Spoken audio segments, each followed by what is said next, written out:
a playlist original.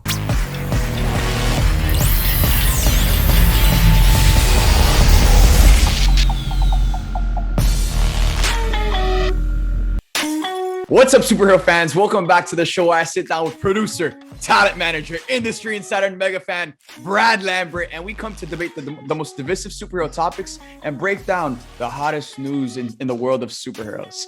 Today, we're bringing back my co-host, partner, Twitch streamer, co-host of Comic Book Nation, Janell Wheeler. We got a jam-packed show. Supes Disputes is back. I'm glad to be back with these awesome people. Let's get into talking about the world of superheroes. So, Janell, take it away.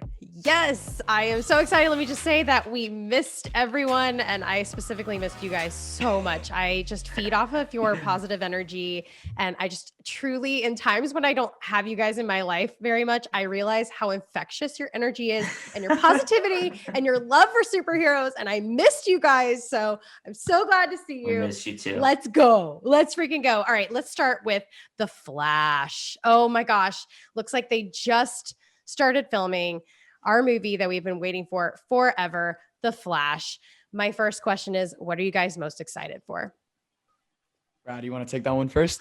I want to see more of this character. We really got to see him expand upon what we knew about him in the Snyder Cut. So I want to see more of Barry Allen. I want to see more of his growth as a human and as a meta-human. So I'm excited about that. Shout out to Barbara and Andy Machete.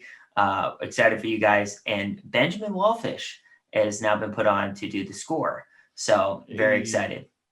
I love that we get all of these details from you guys. I feel like we get sometimes you're just a super fan and you just get caught up on like the main character, right? And you're like, oh, I'm just so excited about Flash. But to know the producers, to know the screenwriters, to know the musicians behind everything. And it's just awesome that you guys know this. And it's important that we all notice how powerful these people are in this industry and how much they make these movies amazing. All right, Matt, what are you most excited for? So I'm most excited for two things when it comes to this movie. One, after watching the Snyder Cut and that brilliant Flash scene, how could we not be more excited to see more of this character? Like, and that's that he was a noob. That's that he doesn't even know what he was doing.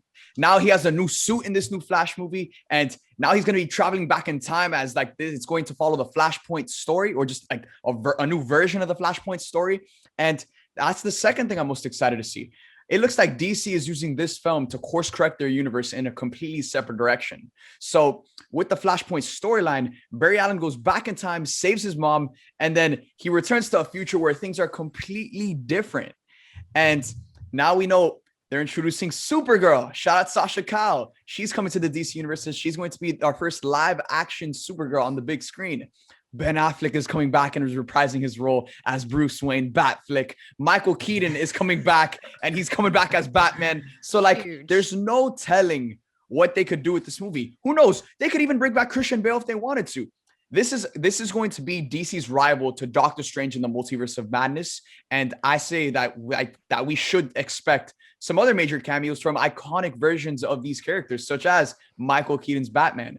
But yeah, the two things I'm really most excited to see is one, just continuing to expand on the Flash character just because he was so cool in the Snyder Cut and I want to see more of that character. And two, I want to see how DC uses this film to course correct their universe and the changes that they make so like that they can really steer this universe in a positive direction moving forward. I want to see Ryan Reynolds. That's what I want to say. Oh, Green Lantern. Go himself. Ryan Reynolds. Oh, give us the Green Lanterns. Give us Green Lantern.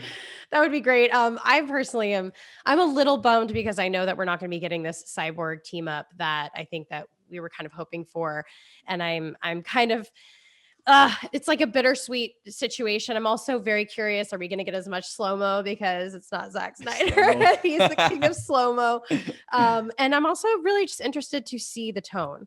I wonder if it's going to be more playful because, you know, our Barry Allen that we know from the CW TV series is a little more lighthearted and happy and jolly and cute. And I'm just curious to see what kind of tone, like, what is this movie going to feel like? You know, you brought up Doctor Strange and Multiverse of Madness. We know that's going to be a horror flick. So if this is a comparison situation, I would imagine this is going to be nothing like a horror flick. I doubt it. And so it might make a lot of people excited to take a break from maybe the spooky, scary stuff to maybe a more lighthearted, but just really maybe vibrant. I'm thinking like colorful, maybe playful. That's what I'm thinking. And I'm really excited about that. Do you guys, do you have any thoughts on like the fact that we're not getting Cyborg and we're not getting that team up? I have thoughts. Let's hear it. Oh, no. Okay, so my thoughts that I'm going to speak is that my thoughts that are PG is that one, I would have loved to have seen more of Ray Fisher as Cyborg, especially after seeing how integral his character was to the Snyder Cut. And there's not a fan alive that watched that film and was disappointed with the result that we got, that was disappointed in the final product. And Cyborg was a huge part of that final product. And he worked so well in tandem with Barry Allen's Flash. They were almost like a little power duo. Cute. Yeah. Like the mission wouldn't have worked without Cyborg or Barry and either them just like teaming up together. So they worked so well together in that. And man, it's kind of disappointing that we're not going to see Ray Fisher return as Cyborg, but hey, it is what it is. I trust in Andy Muschietti, Barbara Muschietti.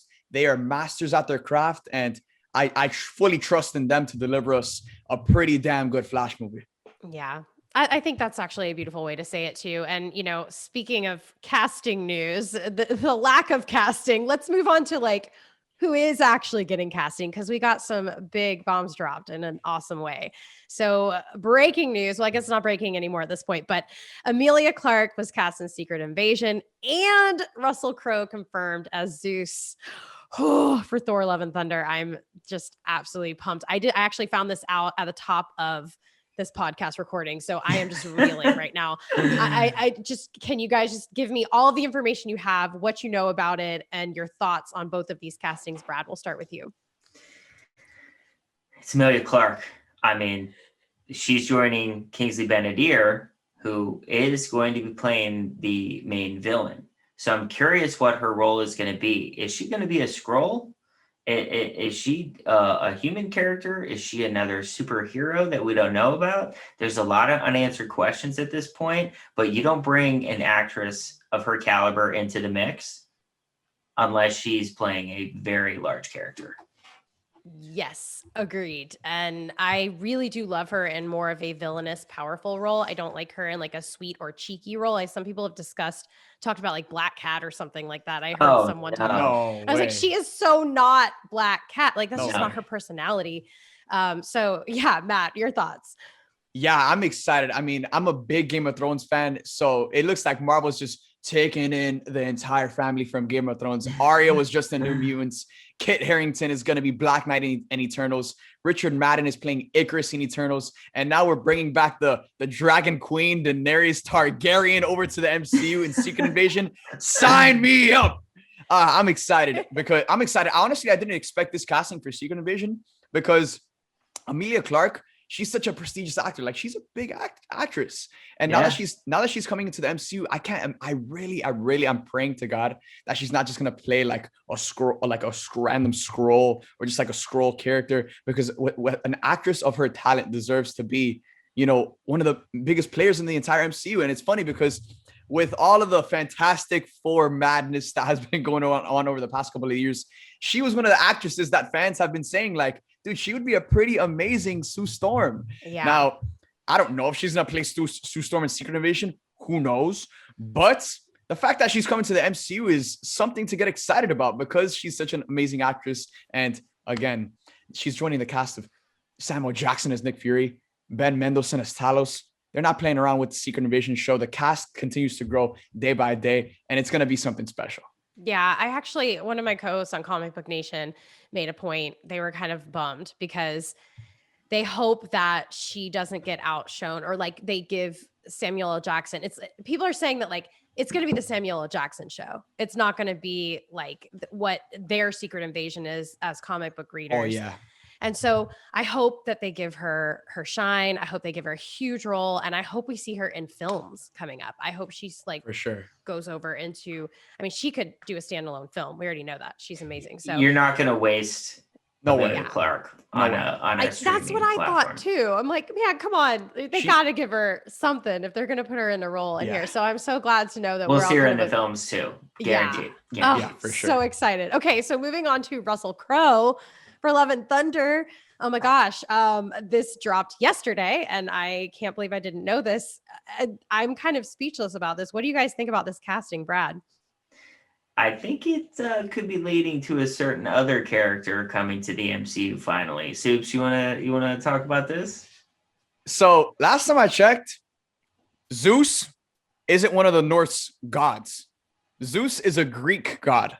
And another iconic Greek god from Marvel Comics goes by the name of Zeus's son, Hercules.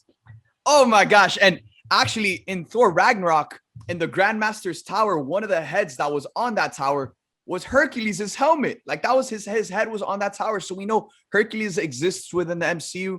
And now that we're getting the introduction of the Greek gods, because we've already met the Norse gods with Odin, Hela, just all of the other Norse mythology. Now we're going into Greek mythology. And that gets me so excited because Hercules is such a huge Marvel character. And someone even commented on my Twitter post when I talked about the Russell Crowe thing on Twitter.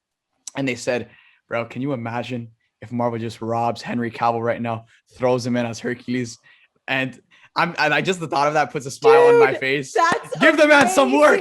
Let's Give the man some work. Oh, that would be awesome. I am all for that. Marvel, I hope you listen to this podcast.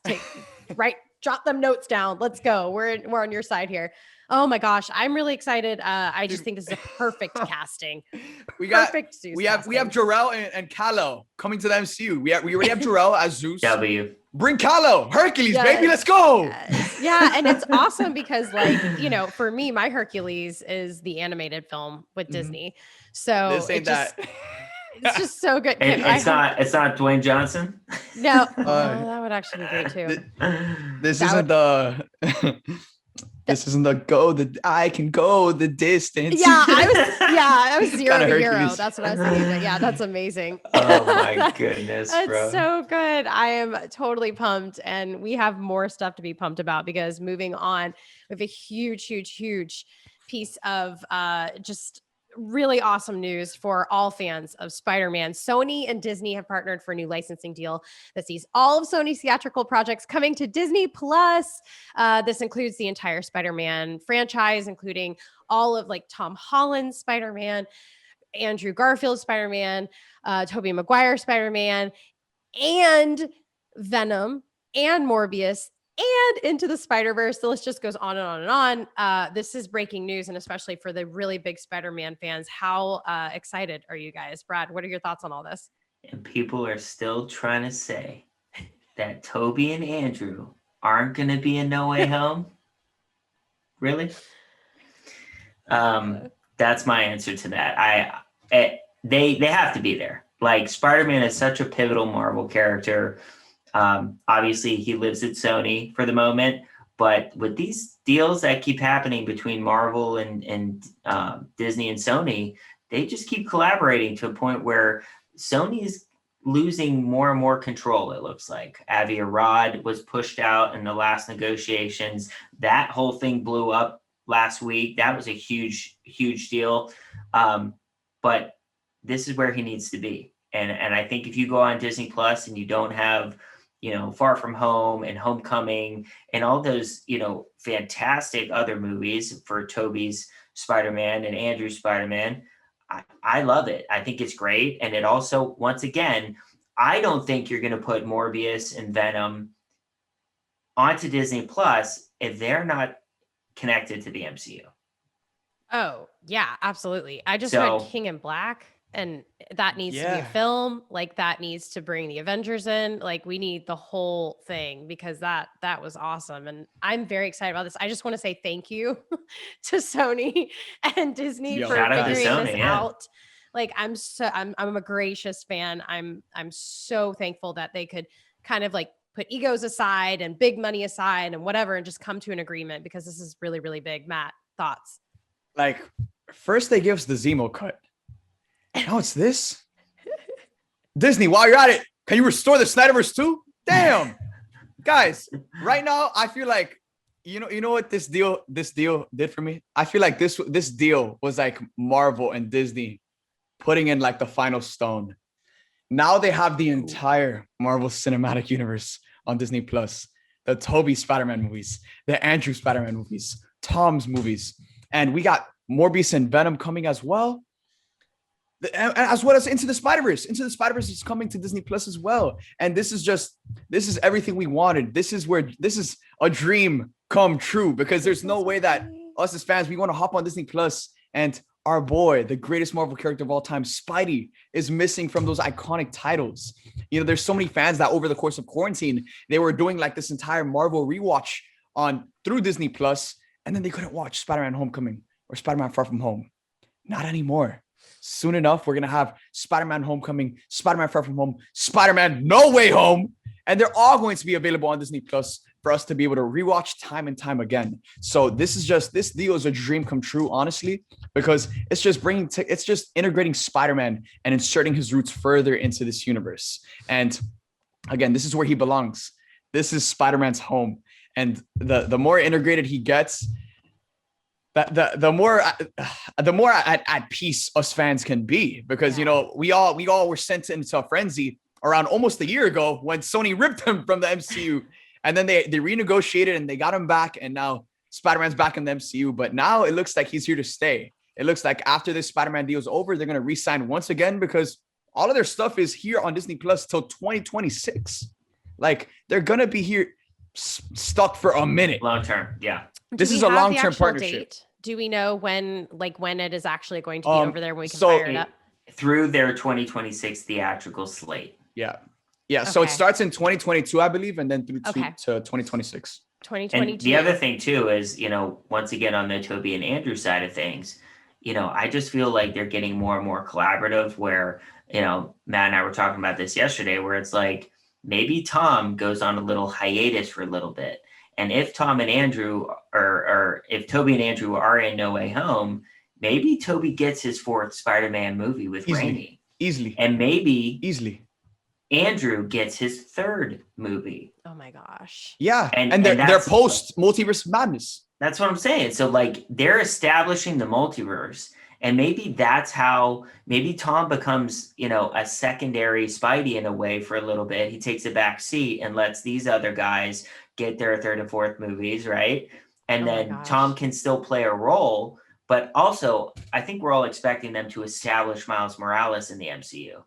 So that's another kind of ace up their sleeve, where I truly believe we will see Miles Morales in No Way Home.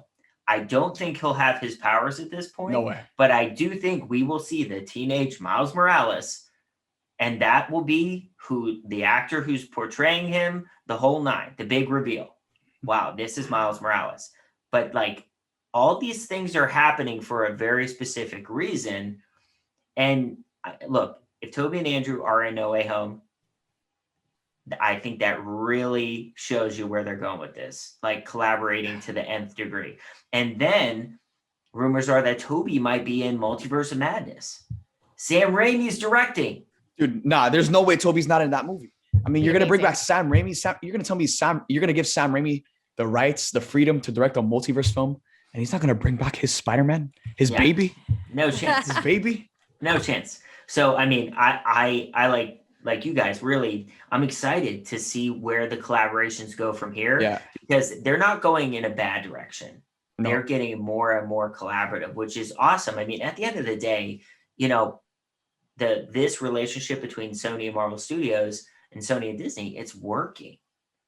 Like beneficial really for both parties. When Tom Holland became Spider-Man, look at the money and the success that they did when he was brought into the MCU. And no disrespect to Tobey and Andrew, but you can't deny the money that was made and just where everything has gone when they truly locked arms and said, we're going to do this. Having said that, all right, let's go. Let's crank out the multiverse.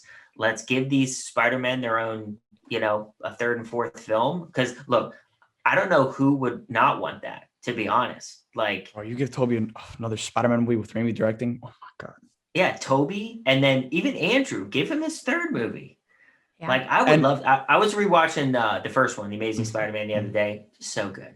Just So good. So good. So underrated. And the thing is that both of these versions of Spider-Man had the intention of their story continuing. Spider-Man 4 was in development. The project got canceled. Spider-Man 3. Andrew Garfield, TASM 3, TASM 4, the Sinister Six spinoff movie. All of that got blown up into shreds like Verdansk. Now we have an opportunity to rewrite history with the multiverse. But that's what's awesome about this is like, I think if you bring those guys back for No Way Home, and if they're received the way I think everyone expects them to be received, I think, Tom's deal is done. He does not have a deal after No Way Home. He's a free bird. Now, they're going to keep him on a leash and he's not going to like disappear forever, but he's going to go on a hiatus. I truly believe that. He's going to have some time like off. That. I kind of like that. Which is what I'm saying, right? So you let Tom, Peter develop on the side, right? Yeah, go to college, do his thing, and you put the primary focus into the multiverse with Toby and Andrew and let them have their films. You bring back Emma Stone, you bring back Kirsten Dunst, like you bring back the iconic people. And, obviously Emma Stone didn't make it, but if we're doing the whole multiverse thing and she's confirmed supposedly for No Way Home. Yeah. Again, I'm going to quote John Watts here. In this universe, no one dies. In this universe, no one dies. Yeah. And when it comes to all that stuff, man, like right now, because Sony wants a Spider-Man movie coming out every 2 years. Homecoming came out in 2017, Far From Home in 2019, and now 2021, we have No Way Home. They want a Spider-Man movie coming out every 2 years. So I would put my money right now that a Spider-Man 4 movie with Tobey Maguire, that would happen coming out in 2023 way more than a fourth Tom Holland Spider-Man film. Like if you were to tell me in 2023 where Sony's making another Spider-Man movie, I would put my money that they're making Spider-Man 4 with Tobey Maguire over Spider-Man 4 with Tom Holland, because I do think Tom Holland's going to take a little break after this. And on his contract, he still has to appear in one more like other Marvel film. So have him appear in, I don't know, Multiverse of Madness. Who knows? But after this, like they're really opening up the floodgates to the Spider-Man universe and the entire Spider-Verse. So just lean into that. Lean into the other Spider-Man that people have grown up loving, Yeah. Mm-hmm. And I just think it's great. So we'll see what happens. Yeah. Hot take really quick. I know that like you guys have discussed these things on all of the platforms, but just in case we have any new visitors, who is your favorite Spider-Man? Let's hear it, Brad. I've been very outspoken on this, and I have a very specific reason, but I like Tom Holland's Spider-Man the best because he's in the MCU. That's it. Beautiful. That's the only deciding factor for me, truly. Nice. Aside from that, like I love Tobey's and I love Andrew's, but seeing Spider-Man, Peter Parker interact with Tony Stark, Captain America, fight Thanos, like we've never seen that before because Tobey and Andrews were in their own universe, right? Yeah. You never saw them interact with any other, significant Marvel characters. And that's where it was like, to me, it's hard to beat that. It really is. But Tobey was the first. He was amazing. Andrew, highly underrated. I love him so much as Peter Parker, the sarcasm, the wit, how he becomes so confident when he's Spider-Man and when he's not, he's a dork. Like they've done a really nice job with all these different versions. But I mean, the MCU factor for me is a game changer. I mean, those moments are moments I, as a fan, love. Seeing him interact with Tony Stark that first time in the apartment in Civil War, like those are just iconic moments. And then not to mention the endgame sequence when everybody's standing there together about to take on Thanos. I mean, you're not going to beat those moments. You're just not. So I don't know. That's my 2 cents. If Tom wasn't in the MCU, I'd probably have a different answer. Okay, Matt. So for me, Tom Holland is like, doesn't compare to Tobey and Andrew. Yeah. I love Tom as an actor.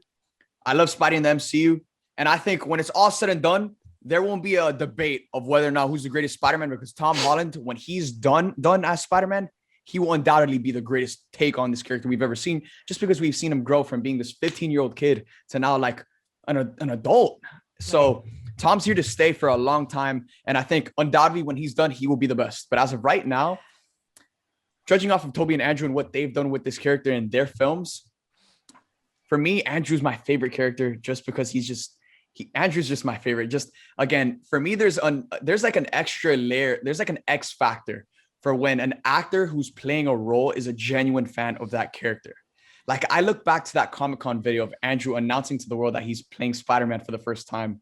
And he's like shaking when he's on the mic. And he's just this prestigious actor who just came off of The Social Network and crushed it in that film. And he's like shaking on this mic, trembling, reading off this paper, talking about how Spider-Man means the world to him and how Spider-Man saved him as a kid. And now he came to play this character and he just brought so much heart, so much wit, so much just charisma. And I felt that through his performance. And I think Andrew's my favorite.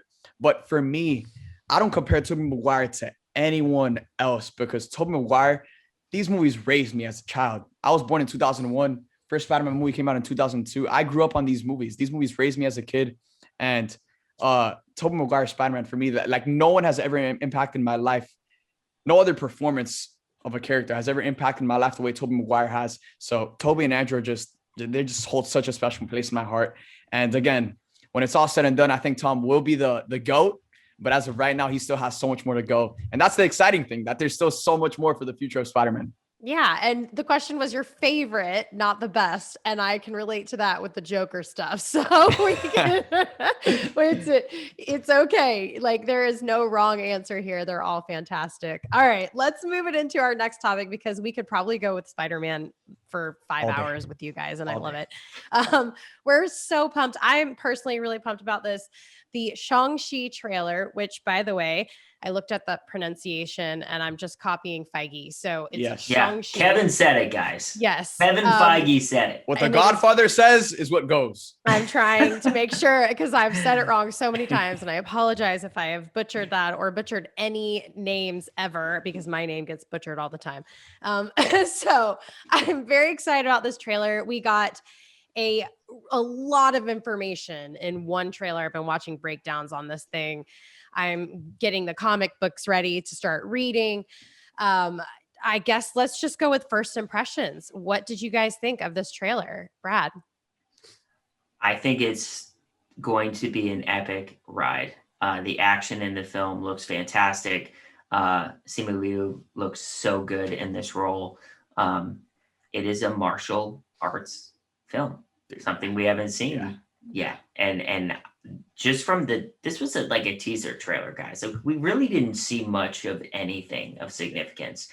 But what we did see is the grand scale of this film and the aesthetics, the colors, just all of it. It looks beautiful. But, you know, this character was based off of Bruce Lee. So to see him now come to life, I'm excited. I love what I saw, and I'm excited to see how they tell his story and how they explain where he's been and just the whole thing. I'm on board 100%. Yeah. I'm so pumped too. I'm like, I could just get lost in listening to you talk about it. It's awesome.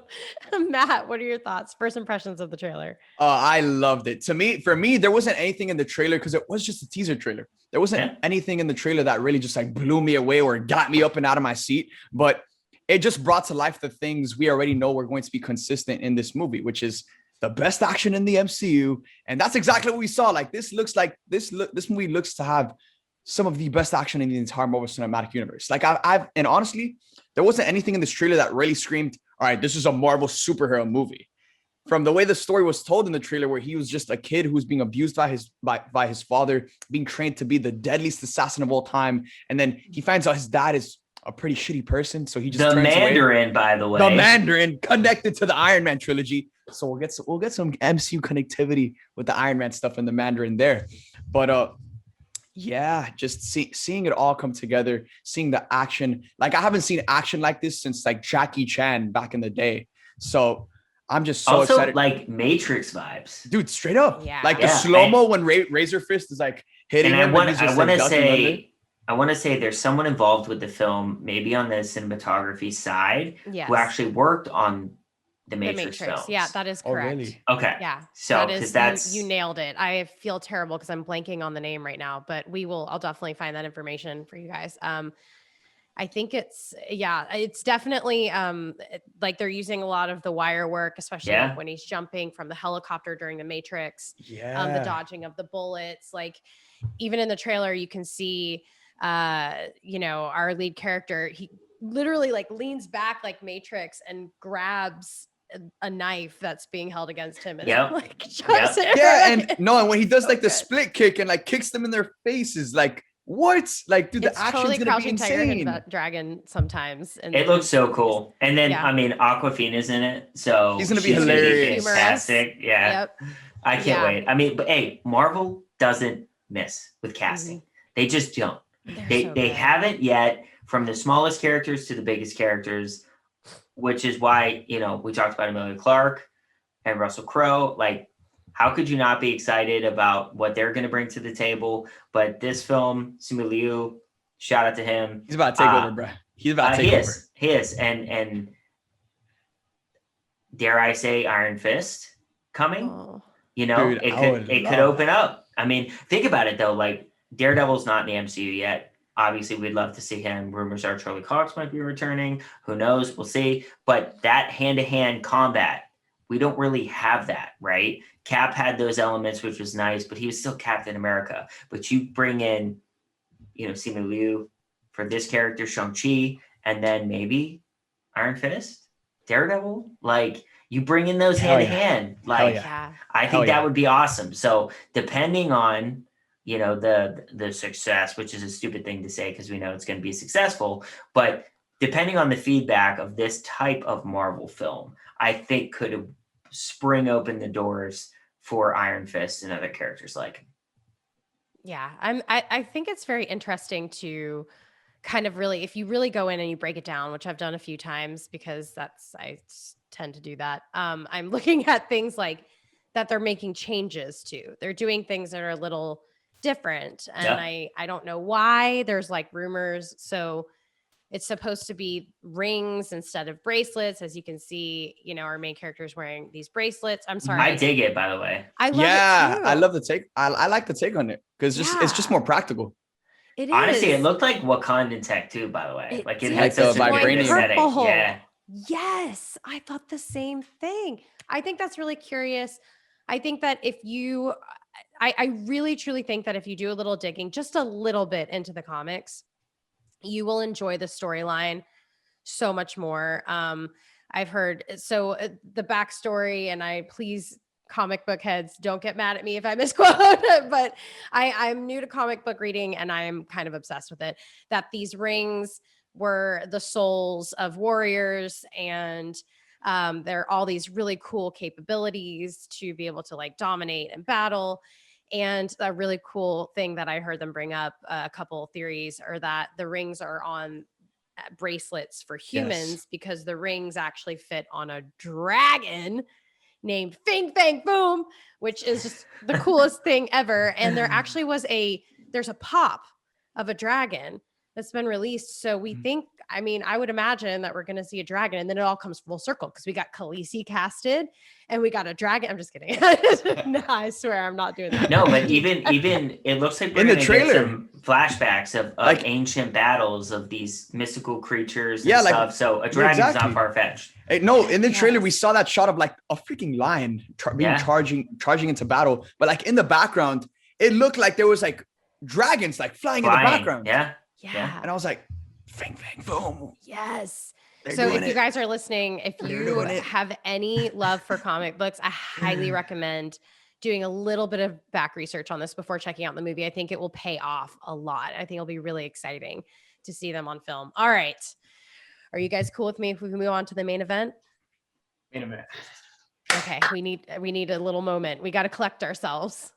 Do we have any shields? Oh, I wish I had my Bucky arm. I don't have my Winter Soldier arm with me right now. Okay. I feel like this is the moment that a lot of people have been waiting for in this podcast, where we break down the latest And last episode, the finale of the Falcon Winter Soldier. And I asked Matt at the top of this, I'm like, are there any points you want me to bring up or anything? And he goes, no, we are just going to go in on this episode. We're going ham. So without further ado, I'm going to let Brad start this discussion. And I would just like to hear your thoughts on this episode. Let's go. We started this series with Sam giving up the shield. He didn't think he was worthy. He didn't think he was ready. And he gave it up. He gave away the shield. And to see it come full circle, where halfway through the show, we really saw Sam start to show why Steve gave him the shield. The compassion, the empathy, the kindness, the insight, the wisdom, all of it together. That's what makes Captain America so special. So to see him display those characteristics more and more throughout the show, step into that leadership role, and then he himself start to realize, I made a mistake, and giving that shield away. And then not to mention the Isaiah Bradley stuff, which was so incredible and such a great addition to the MCU as a whole. But in this episode, to see Sam, not only did the episode start quick, which I was not expecting. They were in New York. The attack was about to begin, and it wasn't 5 minutes, and you saw Sam flying in the new suit. So they started quick. And by the way, that suit might be the most beautiful suit in the MCU. Like, look at what they've done with Disney Plus. The Scarlet Witch outfit, phenomenal. And now this new Captain America suit, stunning. So shout out to the art department. Just so well done. I don't like it. What? What? The ears. The ears were weird. It was just the ears. If you go back, I can't stop looking at his ears hanging out of that mask. That is blasphemy. It is so we're disputing now. It is so comic accurate. It's nauseating. I'm so sorry. I know. I'm so glad they did that. You gotta let it breathe. You know what I'm saying? He needs to be able to hear. I get it. He needs the earbuds. Yeah. So that was my only complaint, though. All I could see were these ears. But Janell doesn't like the ears. I'm sorry. But yeah, I mean, the suit, he looked fantastic, and he doesn't have the super soldier serum. So that was interesting to see how he'd go up against a Batroc or someone threatening. Or rescue the truck. Yeah, or the truck. That alone, I was like... the suit really allowed him to do different things that we haven't seen before. First off, flying, which is something Cap couldn't do, right? So that was really cool to see, Steve Rogers, see Steve do. But when he's flying through the air, he has the shield, the combos that he would do midair, insane with Red Wing, what he did with the helicopter pilot, like that was iconic. And then when Carly was wailing on him and the wings stuck in the ground, like that was so just subtle details that made him so unique as a character. His combat is completely different. I mean, all in all, to say that this episode was brilliant. We entered this episode with so many questions and curious of how they were going to end certain subjects and tie loose ends. They did that and more. The scene where he rose in front of everyone, when he first landed on the bridge and people were taking photos of him, I was like, here we go. He's starting to be in front of everybody. And then at the very end where he had that monologue, the writing in this show, let alone this episode, fantastic. Like they checked all the boxes. It was so empowering. It was just so beautiful. The Isaiah Bradley stuff. I can't speak highly enough about this show, let alone this finale. Once again, Marvel doesn't miss, and they proved it once again with this. Yeah, the Isaiah Bradley storyline is my favorite part of the entire series, actually. So I'm just wishing, praying, hoping that there's a season 2 and that we get more of that kind of part. My God. Is there any hope of a season 2? Oh, yeah. For sure. Yeah, for sure. I mean, the producer, Nate Moore, has actually talked that they left the season open for a season 2. And after watching this finale, I think we can all agree that they can definitely do a season 2. I mean, we got our boy Torres that we barely got to see in this episode. Yes. Torres Falcon. Is he going to come season 2? U.S. agent Zemo's still pulling strings behind the scenes in the raft. Shout out to his butler, Alfred. Sam as Captain America, obviously. Bucky, the ending of the episode said Captain America and the Winter Soldier, but we still got to see Bucky heal and transition into becoming the White Wolf. So I definitely want to see more of that. And with this finale, they really, in my opinion, they kind of put Bucky on the back end in order to really, as they should, in order to really give Sam the proper limelight, because he is now Captain America. But now moving forward, if we do get a season 2, I would love to see more of Bucky and have them shed some light on him and his development as a character, because Bucky has had such an incredible journey since he was introduced in this universe since the beginning. So this episode, I cannot speak highly enough about it, because this is honestly my favorite episode, just because even though it was 52 minutes long, it felt like the longest episode of the entire series. It really did. Like it was jam-packed from beginning to end. Within the first 5 minutes, we had Captain America kicking ass. Bucky was there. Sharon was there. Everyone was coming to the party. And Brad, I actually talked about this with you before the last episode aired. And I was like, dude, I'm a little worried, man. I'm a little worried. I don't know if they're going to have enough time to really do these stories justice, because things are moving so fast right now. I don't know if they're going to have enough time to do these stories justice and to answer all of the questions that we still have. Like, who's the power broker? You know, what's happening with Zemo, what's happening with the Wakandans, all of this stuff. But they did all of that. They answered all of the questions. And we'll get into this next episode of Supes Disputes and compare WandaVision and the Falcon and the Winter Soldier. But for me, this show it felt more like a TV show, and it just did such a great job in really bringing the story home, capping it all off, but also setting up some other stuff for the future. And Marvel's brilliant at that. It's what they've done since the beginning. They make these movies and they're self-contained films, but they also set up so much more. And with that, we'll get into talking about that post-credit scene. But that post-credit scene, I don't know how you guys interpreted that post-credit scene with Sharon getting a pardon, being allowed back into the country, and now she's on the phone with someone saying to prep the buyers, because now she's going to be selling government weapons. And I think that perfectly sets up the Armor Wars show starring Rhodey, and that show's going to focus on Rhodey tracking down Stark technology that has fallen into the wrong hands. And after Tony Stark died, because he signed the Sokovia Accords, technically, I would imagine that because he signed those accords, all of his tech is now government property. So now that Sharon, I think again, it all sets up Armor Wars. But again, there is definitely something going down with the Thunderbolts. And after the ending of this finale, I am even more excited to see Black Widow, because we are going to see Thunderbolt Ross and Black Widow. And who knows what they're going to set up in that movie. But man, this was just such a great finale. It perfectly capped off the story to each and every single one of these characters. For Sam, for Bucky, for John Walker, for Isaiah Bradley, for Sharon Carter, for all of these characters. They all just got such amazing endings. There weren't any loose ends. And in the midst of all that, they're still setting up so much more for a potential season 2. So Janelle, what did you think of this? Oh gosh. Oh Lord. Okay. I'm gonna get roasted, but Right. I, as a whole, wasn't as into this show. And I have to say this as like a disclaimer. I love everything superhero. I'm watching Invincible, like I'm watching animated, right. I'm watching Harley Quinn, the animated series. I'm reading comics, I'm playing the video games, I'm doing all the things. Okay. But that also gives me room to kind of like pick and choose what my favorite things are. Mm-hmm. Are they all better than the Real Housewives of LA? Yes. Are they all better than Keeping Up with the Kardashians? Yes. Okay. Please know that I still like it. It's just on the scale of me watching all these other things and experiencing all these other superhero content related things. I just didn't, I wasn't crazy about this series in general.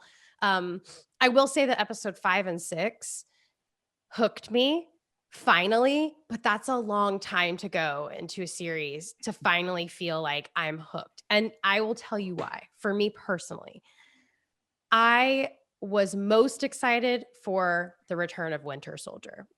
Because I feel like in every other time we've seen him, you know, in any Avengers type stuff, I just haven't seen him be a badass. Like this guy is a weapon. He's an asset. powerful. Yeah. And I just never felt that in this entire series. Even when he actually had something worth fighting for, he seemed weak to me. And I don't know if that's something that they were trying to do because of mentally he feels weak right now. Mhm. But I'm so glad you said, season 2, we do need to see Bucky, because I agree. Like, I need to see Winter Soldier kicking ass, like just bossing it out, like Mhm. just being brutally strong, because I did not feel that. And that bummed me out. Like the whole time, every episode I'd leave going, really? Like, he really couldn't take on like a couple super soldier? Like, I just kept kind of, and he should be even better now because he has that new arm. And I don't know. I just felt very like weak. But this episode, since we are talking about this specific episode, I was so pleasantly surprised. I felt at home, like, when you just turn on some of these films and you just like feel this like sigh of relief, like I'm home, like I'm in my comfy spot, I'm in my safe space, and I'm so happy to be here. That's how I felt on this episode the whole time, the whole way through. So I'm really happy with what they did in episode 5, episode 6. I am a little frustrated that they're not announcing a season 2 when like Loki hasn't even Yeah. premiered yet, and they've already announced a season 2. Mhm. I completely disagree with you. I think WandaVision was hands down way better than this series. But again, I know you said we will discuss that next episode. I know we can go there. That's a teaser right there. I hate Tune fighting. back next week. I hate fighting, but I will say that the standout things for me was just really seeing John Walker get redemption in general just made me feel better, because I just felt sick to my stomach that he like I didn't expect that. Honestly, I didn't expect him to go down the redemption route with Walker. Yeah. I'm so glad they did that, because I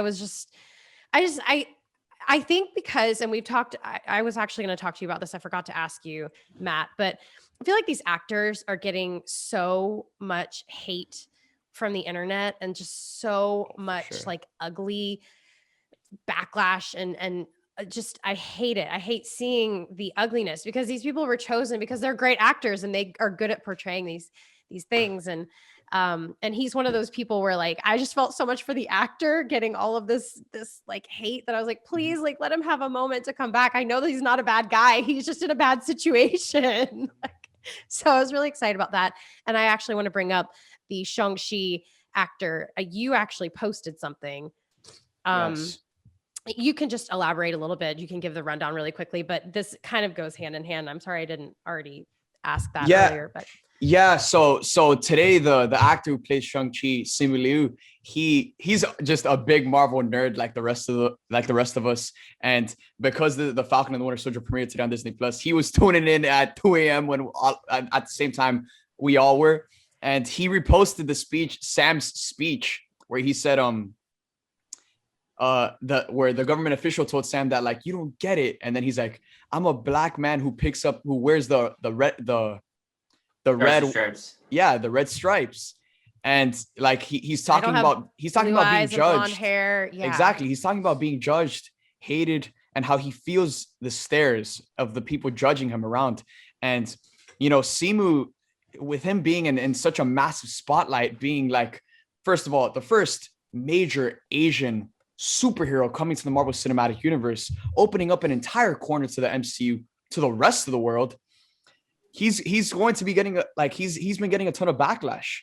And same with Wyatt Russell as John Walker. And Wyatt Russell, it just speaks volumes on his acting talent. Like, the man has done an incredible job of bringing this character to life and really just conveying the different elements to this character. Because John Walker in the comics, he's an anti-hero. He's not all bad, but he is also not all good. And we saw that in this series. We saw good parts of him, but there was also so many times where we just wanted to stick this dude in the face. So now, like, it was so awesome to see just so many different people relate to Sam's message, because that message it wasn't geared towards a specific group of people. It was geared to people who have ever felt judged and hated and put in a position where, the world is just like trying to bring you down. And Sam said that, like, he doesn't have a super soldier serum, but what his superpower is again, I'm gonna butcher this quote, but it's something he said something along the lines of just just trying to get us to be better, like and that's what Captain America is being like. That's what being Captain America is all about. It's trying to inspire people to be the best version of themselves, and he definitely had that effect on Simu Liu, Shang-Chi, and it was awesome to see, man. It was really just, again, this is what Captain America is all about, and Sam throughout this entire series has proved himself to be the most worthy person on the entire planet to take on that mantle. And now he took on that mantle and he fully brought that character to life. And I could not be more excited to see his future in this Marvel Cinematic Universe. And on that note, wait, go ahead. No, you go ahead. No, that just the juxtaposition between the all eyes on us, the world is watching bit with John Walker, where he has the cameras on him and he kills someone and he didn't care. Whereas you look at when Sam had all the eyes on him, he even said, I see the eyes on me. Like, he's not stupid. He sees the judgment. He sees the cameras. He sees the phones. And he gave that empowering speech in front of millions of people. That's Captain America. And that's the difference between John Walker and Sam Wilson. Damn right. And I will say that, like, even though maybe this series wasn't my favorite of all of these properties, just hearing you guys with your energy, just hearing these little points that you point out, like in these podcasts and these discussions, it makes me go back and really appreciate those moments when I rewatch it, because obviously I've only watched one run through. So I just want to say thank you for taking the time to really like pick apart these episodes and find these moments, because sometimes they get overlooked, you know, or you're checking your phone or you're grabbing a piece of food or something like that, or you're petting your dog. Like, I feel like this is definitely worth watching again. And I personally will probably like it more with a binge. For sure. I think. For sure. Yeah. And with this show focusing so heavily on Sam and his journey to becoming Captain America, like throughout this entire series, Sam started off the show denying the shield because he didn't feel like he was worthy. He denied the shield because he felt like he was just here to be Falcon. But if you look at the way everything Sam went throughout this entire series, we've seen Sam be getting torn apart. First, Red Wing was destroyed. Then John Walker literally broke his entire Falcon suit. So throughout this entire series, we've seen the man Sam thought he was destined to be get destroyed, so like that he can become the superhero he was actually destined to be. And now he's Captain America. Shout out Shuri, by the way. Shout out Wakanda. Shuri does not miss with her fashion sense and with her suits. For the ears. Oh my now goodness. you're gonna see it when you watch it back. All you're gonna see are his little ears sticking out. See, I don't look at the ears. I look at the suit. I look at the symbol. Yeah, I don't know what you're focusing on, Janell. I think it was just a camera angle and like one shot, and then that messed me up for the rest of the episode. But I'm just playing. It really it is.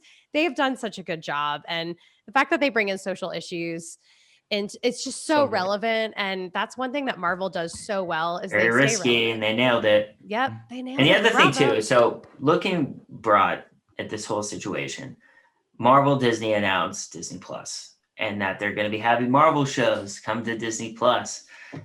And they announced WandaVision, starring Wanda and Vision, Falcon and the Winter Soldier, starring Falcon and the Winter Soldier, and then Loki. Like, where are the big guns at?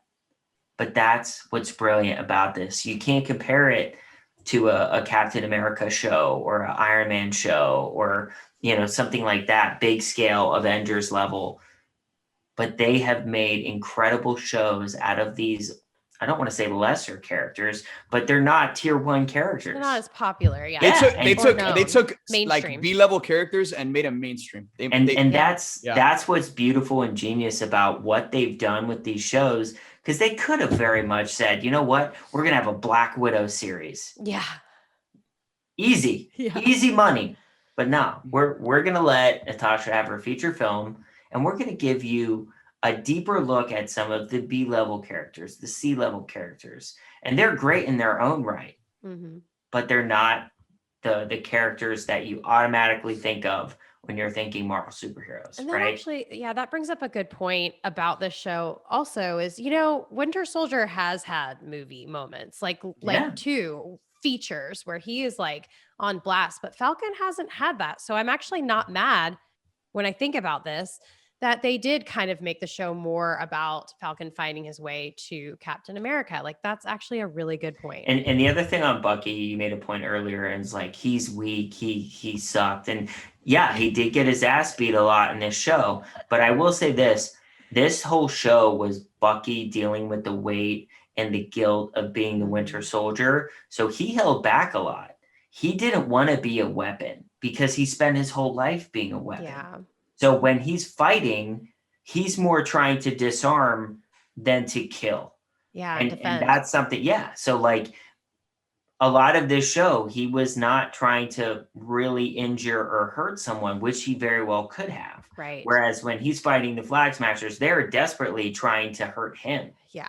Right. But he was like just bouncing things off, I'm not trying to fight you type stuff. And then when he got pissed, that's when he buried that one dude. Literally, he took him down. Yes. But this whole show for Bucky was him dealing with the weight of being Winter Soldier his whole life and not having a say in his actions and still being haunted by killing his friend Yuri's son. Ugh. Yeah. So for that scene at the end, for that to come full circle and have him that moment with Yuri and say, I'm sorry, it was me. I didn't have a choice. And that was so emotional and so powerful. But he needs to understand now that he's not the Winter Soldier. So I was kind of surprised that they stuck with the Winter Soldier title at the end when they had updated Falcons. But that tells me that they're very much going to be doing a season 2 where it will be the focus of Bucky. But imagine this, if the show is focused on Bucky at this point, where he's crossed off all the names, now he can truly be himself, right? And find himself in that way.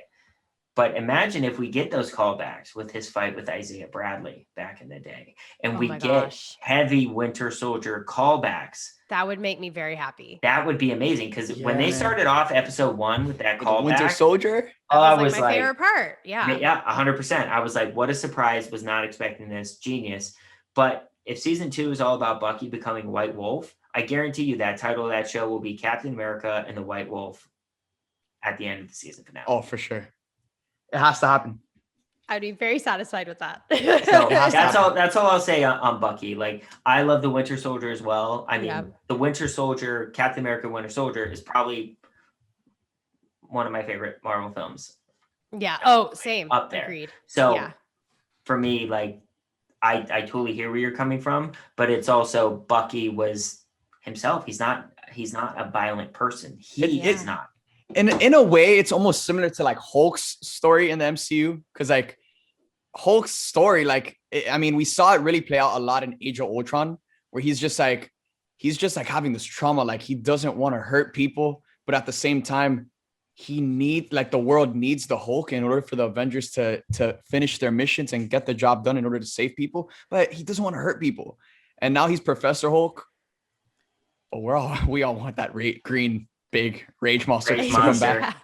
Oh man, wow, that's awesome. Well, any closing thoughts? Do you guys have anything else you'd like to say about the episode, or I guess anything that's happening in the news, or I'm going to be mourning for the next month of not having any. Yeah, guys, it's gonna be a long 5-6 weeks till we get to Loki. God, is it really that long? Yeah. Oh, geez. Yeah, because Loki's June 11th, correct? I think it's June 11th or June 7th. One of the two. Well, we have Mortal Kombat to look forward to today. Yeah. Bad Batch. Yes, June 11th. I love Invincible. The animated series is awesome from Robert Kirkman. So good. I've been grinding that. Yeah. So yeah, guys, with that being said, Janelle, any final thoughts before we end today's episode? Oh gosh, just you guys are awesome. Really glad to be here. Thank you everyone who supports, watches, follows, does all the things. We just think the world of you guys, and thanks for being fans with us and letting us geek out. Of course. So guys, thank you guys for tuning in. Again, this show is all about the greater conversation. It's not a conversation between Janelle, Brad, and I. It's a conversation about all of us. So please make sure to engage in the comment sections, in the content over on YouTube, Instagram, TikTok, Twitter, wherever you may find it. And make sure to go check out Brad and Janelle's content. Links will be in the description down below. So with that being said, thank you guys for watching. We love you guys 3000, and we'll see you guys next time.